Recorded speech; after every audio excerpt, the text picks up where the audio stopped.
नमस्कार दोस्तों, ज्ञान सरिता में आपका स्वागत है। मैं आकाश मिश्रा। मित्रों, हमारे एक महान वैज्ञानिक एम एस स्वामीनाथन जी का देहांत कल चेन्नई में हो गया। उनकी उम्र 98 साल थी। एम एस स्वामीनाथन जी को भारत की हरित क्रांति के पिता के रूप में जाना जाता है। यानी जब भारत में 50 और 60 के दशक में भारत खाद्यान्न के संकट से जूझ रहा था, तो उस समय जो हरित क्रांति हुई थी उसमें एम एस स्वामीनाथन जी का बहुत बड़ा योगदान है। इसी वजह से उनका नाम इतने सम्मान से लिया जाता है।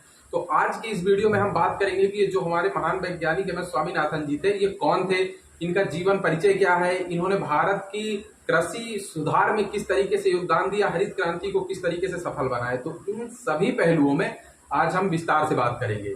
तो चलिए शुरू करते हैं। मित्रों, एम एस स्वामीनाथन जी का जन्म 7 अगस्त 1925 को कुंभकोणम तमिलनाडु में हुआ। इनका पूरा नाम मनकोम्बु संबा शिवन स्वामीनाथन था।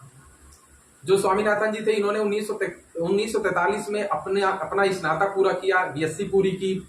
ये वे जूलॉजी और एग्रीकल्चर से इन्होंने अपनी बीएससी की डिग्री पूरी की। लेकिन इसके बाद 1952 में इन्होंने अपनी पीएचडी अनुवांशिकी से पूरी की।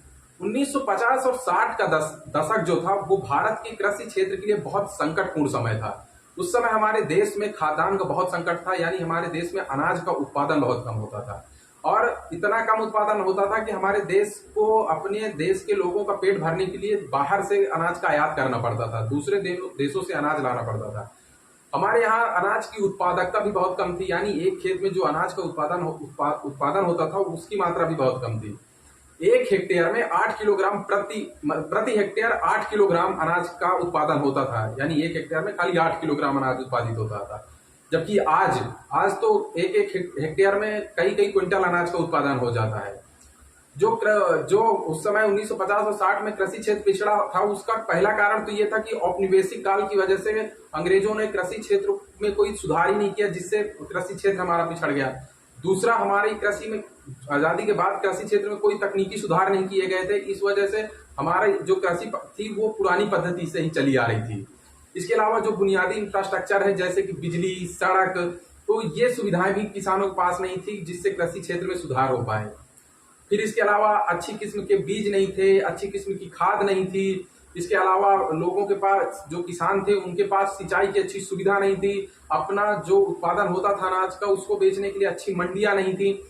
तो इस तरीके की बहुत सारी कमियां कृषि क्षेत्र में थी, जिनकी वजह से हमारे सामने खाद्यान्न का संकट लगातार बना रहता था। 1960 के मध्य में तो हालात ऐसे हो गए थे, जब भारत पाकिस्तान का युद्ध चल रहा था, कि ऐसा लग रहा था कि हमारे देश के कई राज्य भुखमरी के कगार पर चले जाएंगे या उन राज्यों में अकाल की स्थिति आ जाएगी। इतने खराब हालात थे हमारे सामने खाद्यान्न को लेके। इसी समय 1950 और 60 के दशक में अंतर्राष्ट्रीय स्तर में हरित क्रांति शुरू हो गई थी।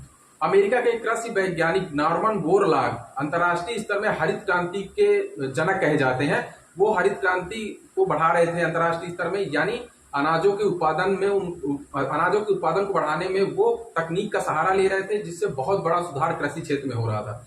पहला सुधार तो नॉर्मन बोरलॉग जी ने ये किया कि उन्होंने अच्छी किस्म के बीज बनाए। अनुसंधान के जरिए, जेनेटिक इंजीनियरिंग के जरिए अच्छे किस्म के बीज तैयार किए, अच्छी खाद तैयार की, अच्छे उर्वरक तैयार किए गए, यानी कीटनाशक, खरपतवार नाशक जो उर्वरक है उनको तैयार किए गए। कृषि क्षेत्र से जुड़े और बहुत सारी कमियों को उन्होंने नोटिस किया और उनके सुधार के लिए बहुत सारे कार्यक्रम चलाए। तो अंतर्राष्ट्रीय स्तर में नॉर्मन बोरलॉग जी हरित क्रांति को लीड कर रहे थे। इसी समय एम एस स्वामीनाथन जी ने नॉर्मन बोरलॉग जी से प्रेरणा लेकर हमारे भारत में हरित क्रांति की शुरुआत की।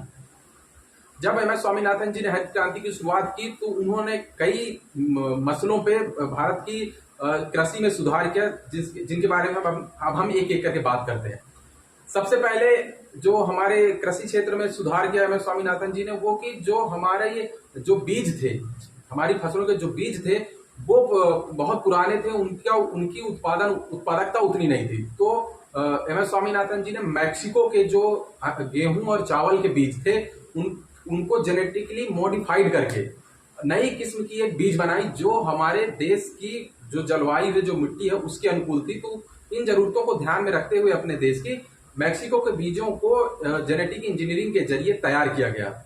इसमें खास बात यह थी कि जो मैक्सिको के बीज थे, उनकी लंबाई कम थी, उन पौधों की लंबाई कम थी। लंबाई कम होने की वजह से जो बीज की ऊर्जा है वो फिर बीज की गुणवत्ता को अच्छा करने में और बीज की उत्पादकता को बढ़ाने में ज्यादा इस्तेमाल होती थी। अदरवाइज जब पौधे जब लंबे होते थे तो पौधे जो बीज है उनकी ऊर्जा पौधों को की लंबाई बढ़ाने में ही ज्यादा खपत हो जाती थी ऊर्जा की। तो ये पहला सुधार किया गया। इसके अलावा अच्छी किस्म की खाद तैयार की गई। नहीं, पहले गोबर की खाद का इस्तेमाल होता था, लेकिन अच्छी जो यूरिया और कई तरीके की उर्वरक लाए गए, जिससे फिर कीटनाशक, खरपतवार नाशक जैसे जो कीट थे इनको मिटाने में और फसलों को इनसे बचाने में बहुत बढ़िया सुधार किया गया। फिर इसके अलावा जो और दूसरी चुनौतियां थी कृषि क्षेत्र में, जैसे सिंचाई की अच्छी व्यवस्था की गई। इंदिरा गांधी नहर परियोजना इसी से जुड़ी हुई है। फिर इसके अलावा बिजली के क्षेत्र में किसानों तक बिजली पहुंचाई गई, उनके लिए ऋण की अच्छी व्यवस्था की गई। कई ग्रामीण विकास बैंक, सहकारी समितियां जो है लोन दी किसानों को, जिससे वो कृषि क्षेत्र में निवेश कर सके। भारत के 7 जिलों में, चयनित 7 जिलों में गहन कृषि जिला कार्यक्रम चलाया गया हरित क्रांति के दौरान, जिनमें इन नए बीजों को, नई खाद को, नई तकनीकी सुधारों को लागू किया गया।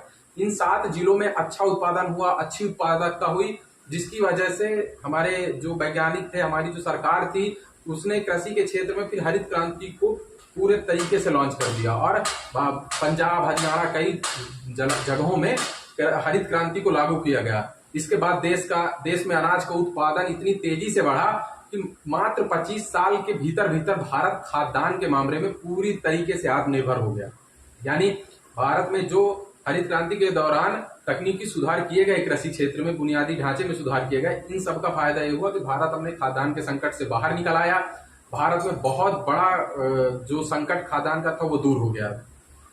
एम एस स्वामीनाथन जी की विद्वता, उनके ज्ञान, उनकी तकनीकी विद्वता की वजह से पूरी दुनिया में उन्हें सम्मान मिला।